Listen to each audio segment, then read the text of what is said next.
12 பெருமாள் அங்க இருக்காரு ஸ்ரீரங்கத்துல. தஞ்சாவூர் பிரகதீஸ்வரர் கோவிலை பார்த்தா அவ்வளவு பெரிய கோவில்.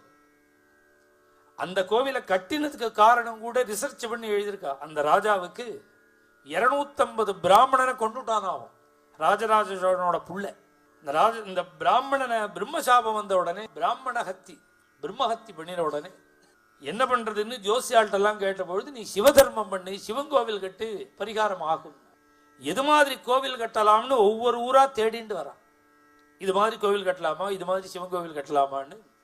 தஞ்சாவூர் கோவில் கட்டினானே ராஜராஜ சோழன், அவர் புள்ள தப்பு பண்ணிட்டான்னு அப்பா கோவில் கட்டுறார்.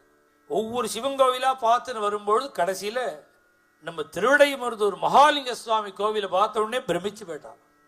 பிரம்மாண்டமான கோவில் திருவிடைமருதூர் கோவில். அந்த மகாலிங்க சுவாமி, மகாலிங்கம்னா பிரம்மாண்ட, மகான்னாலே பெருசு, பெரிய லிங்கம் பரமேஸ்வரன். நம்ம ஆசிரமத்திலேருந்து தினப்படி